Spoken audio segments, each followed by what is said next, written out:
Assalamualaikum warahmatullahi wabarakatuh. Salam sejahtera untuk kita semuanya. Salam Om Swastiastu, Namo Buddhaya, salam kebajikan, Rahayu, Rahayu, Rahayu. Yang terhormat Ayahanda Tuan Guru Mursyid, yang saya hormati saudara-saudaraku dimanapun saja berada. Puji syukur, Alhamdulillah pada kesempatan yang baik ini kita masih berizki untuk ngaji makrifat bersama Pak PNI. Yang kedua, salawat serta salam semoga selalu tercurahkan kepada junjungan kita, yaitu Nabi Agung Muhammad Rasulullah Shallallahu Alaihi Wasallam. Tentunya kita nantikan syafaatnya baik di dunia maupun di akhirat. Baik, pada kesempatan yang baik ini saya akan membahas tentang satu dari 73 golongan Islam yang selamat. Ngeri ya, sudah Islam tetapi belum juga selamat.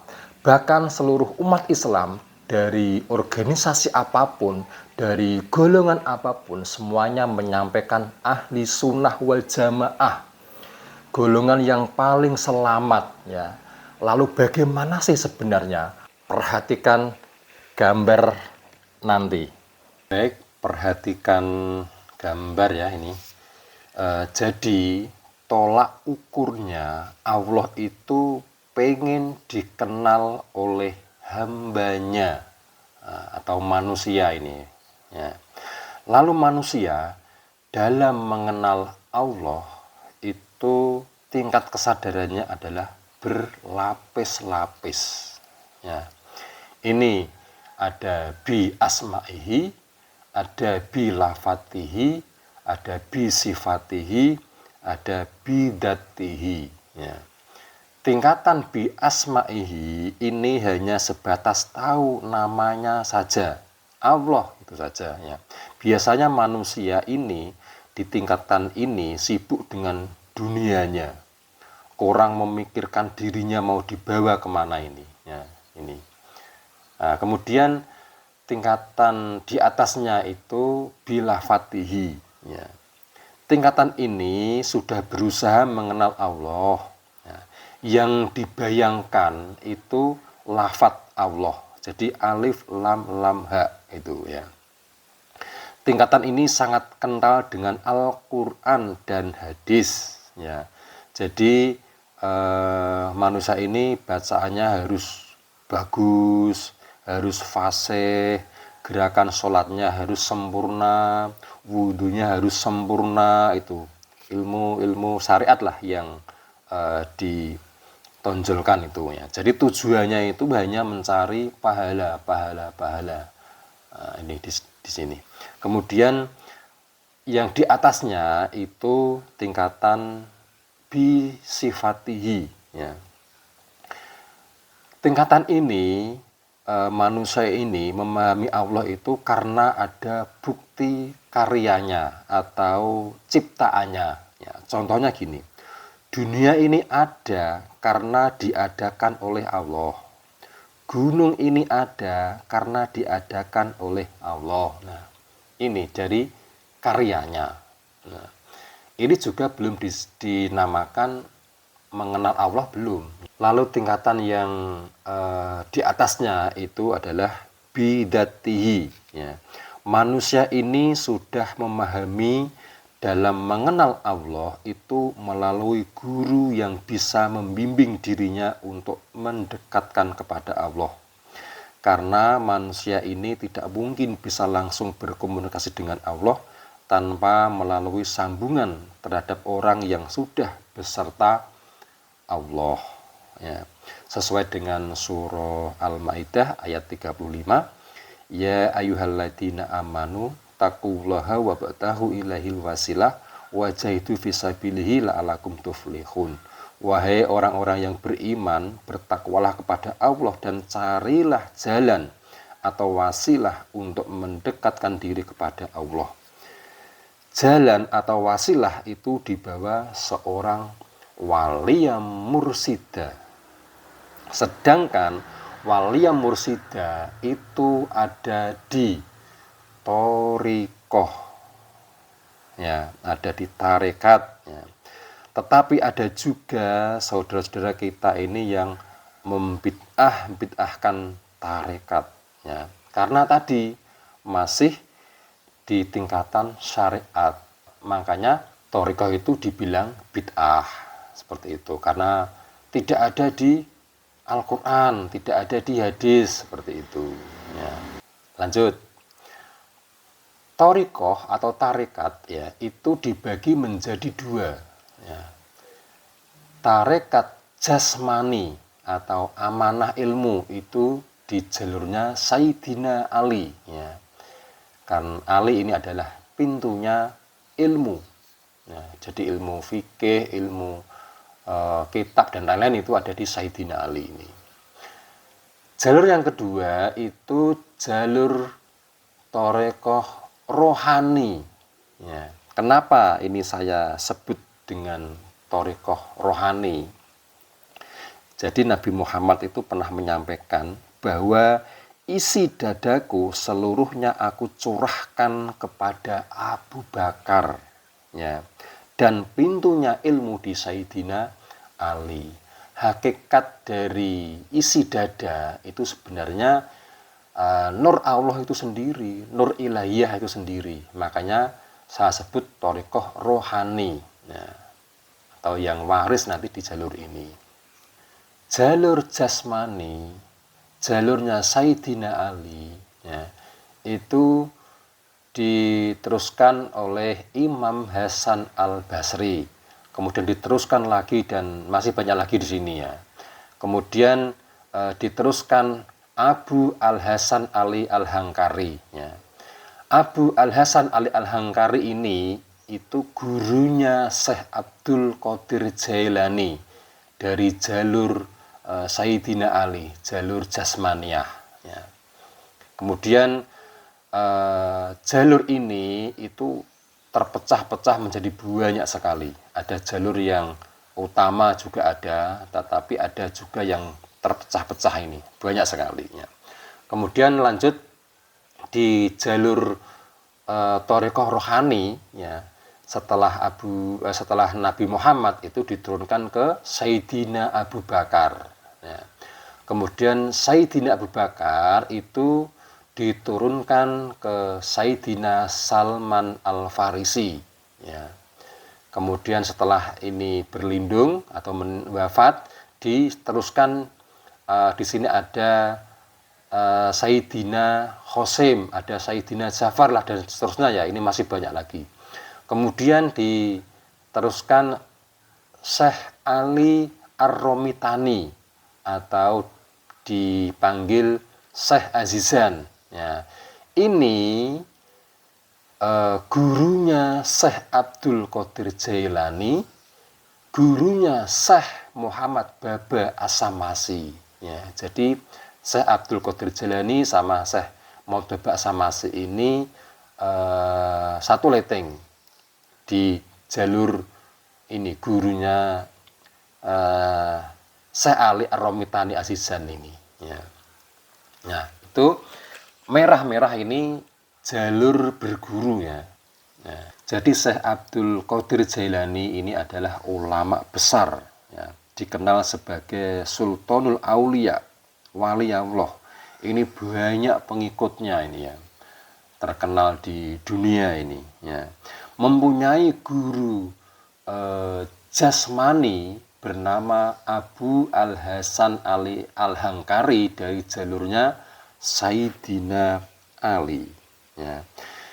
Dan Syekh Abdul Qadir Jailani ini mempunyai guru rohani bernama Syekh Ali Ar-Romitani atau disebut Syekh Azizan dari jalurnya Abu Bakar, ya.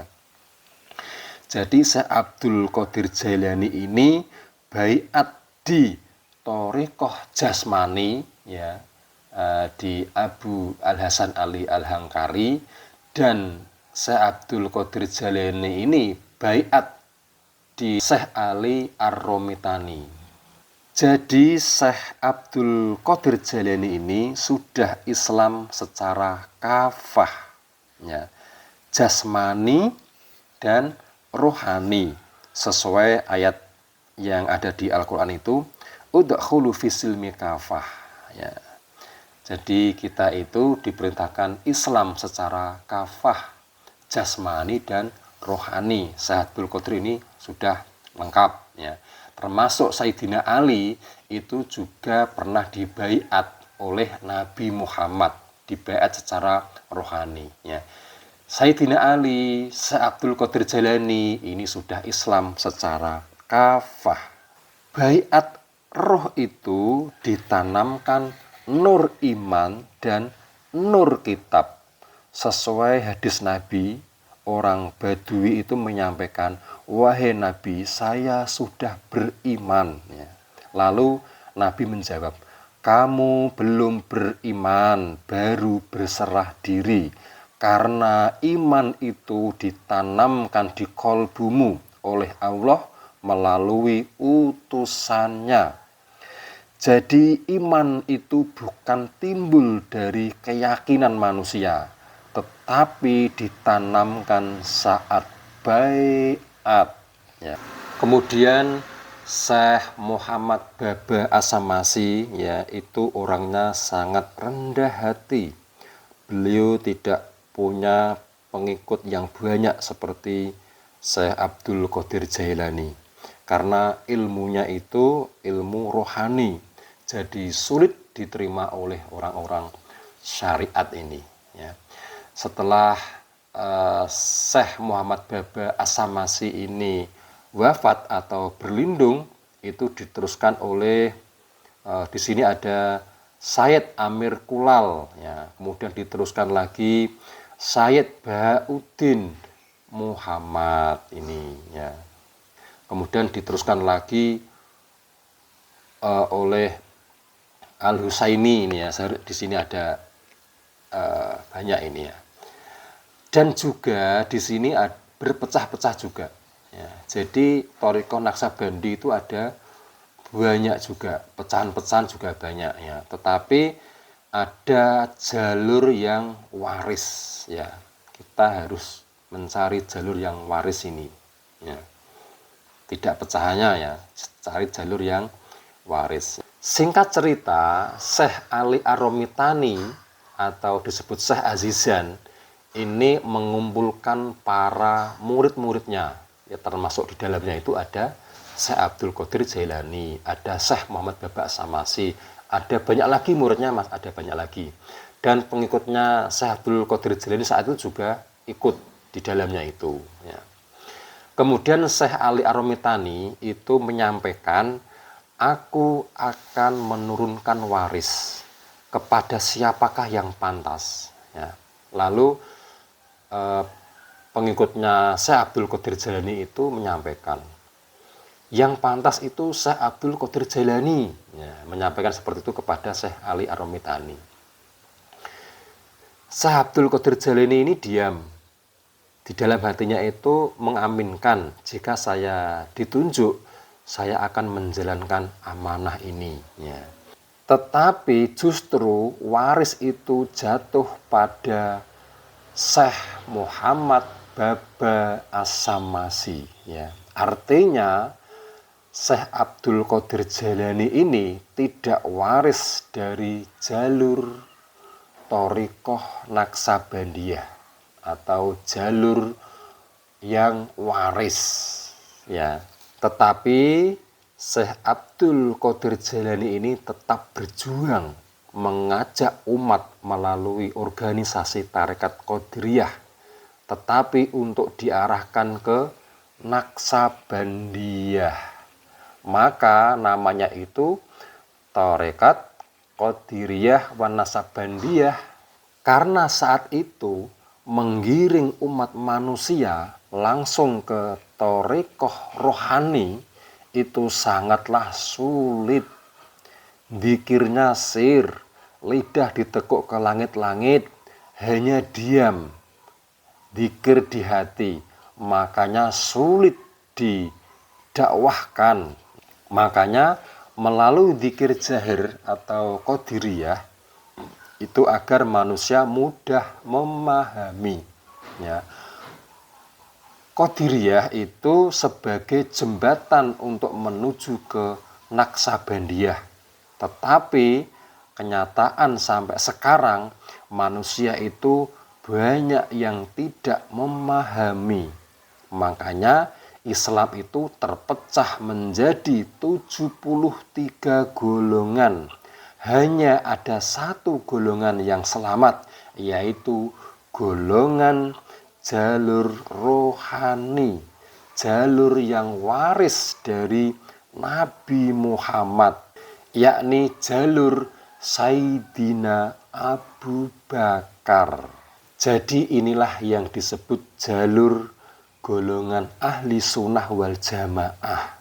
Wal jamaah itu artinya bersambung dengan tali wasilah yang dibawa oleh seorang utusan, yang sekarang itu disebut waliyam mursida atau ulil amri minkum. Jadi jalur inilah pembawa tali wasilah secara estafet, waris mewarisi, yang ujungnya pada Allah Ta'ala dan ujung satunya dibawa oleh kekasihku. Ya, itulah disebut Nabi al-ulama warasatul anbiya atau waliyam mursida atau ulil amri minkum, sebagai sambungan antara Allah dan manusia, sesuai dengan surah Al-Ahzab ayat 56. Innallaha wa malaikatahu yusholluna 'alan nabi ya ayyuhalladzina amanu shollu alaihi wasallimu taslima. Sesungguhnya Allah dan malaikat itu bersambung kepada nabi atau berselawat kepada nabi, dan manusia ini juga bersolawat atau bersambung kepada nabi. Jadi sistemnya Allah ini berada di langit tertinggi, berada di akhirat, dan manusia ini ada di dunia ini, itu harus melalui sambungan, ya, ada melalui utusannya. Jadi Syekh Abdul Qadir Jailani ini bukan jalur waris dari Tarekat Naksabandiyah atau tarekat rohani, tetapi jalur amanah ilmu dari Sayyidina Ali, ya. Untuk memenuhi Islam secara kafah, secara jasmani dan rohani, berarti para pengikutnya Syekh Abdul Qadir Jailani ini, di bawahnya ini, harus baiat di jalur Torekoh rohani atau Torekoh Naksabandi, ya, agar lebih sempurna seperti Syekh Abdul Qadir Jailani, seperti Sayyidina Ali, ya. Tetapi jalan ini sangat sulit karena mencari Allah itu arahnya ke atas. Ibarat mendaki gunung yang sangat tinggi dan terjal, itu sangatlah sulit, ya. Dan mencari sumber air sungai itu berarti kita melawan arus air sungai, ya. Jadi ya sangat berat, ya. Kalau kita itu mengikuti air mengalir, artinya kita itu menjauh dari sumber, artinya menjauh kepada Allah yang segala sumber ini. Demikian yang saya sampaikan, tentunya sudah sangat jelas. Intinya agar kita itu selamat dunia dan akhirat, berpegang teguhlah dengan seorang guru waliyam mursida, karena sesungguhnya beliaulah yang membawa nur ilahiyah untuk membimbing umat di jalan yang lurus. Tetapi saya yakin ada yang tidak puas dengan penjelasan saya tadi, ya. Itu sudah biasa, ya, karena untuk mencuci baju yang kotor itu harus direndam dulu dengan deterjen, kemudian dikucek-kucek, kemudian diperas-peras, dibilas-bilas, itu baru bersih, memang melalui proses. Begitu juga manusia. Ketika sudah terhijab, sudah tertutup yang sangat tebal, memang perlu proses berulang-ulang. Mohon maaf, saya tidak bermaksud untuk menggurui saudara-saudara semuanya, dan saya tidak bermaksud untuk memperpecah belah umat Islam. Tetapi kami bermaksud untuk mempersatukan seluruh umat dunia. Ya, karena di dalam Islam itu rahmatan lil alamin. Kita bisa membawa kedamaian seluruh umat dunia dan alam semesta ini. Kurang lebihnya saya mohon maaf. Salam kebangkitan agama tauhid, salam makrifat ilmiah nalar tinggi. Ini praktek Thorikoh Naksabaniyah Kholidiyah Nusantara. Ilahi anta maksudi waridu keempat lebih. Wassalamualaikum warahmatullahi wabarakatuh.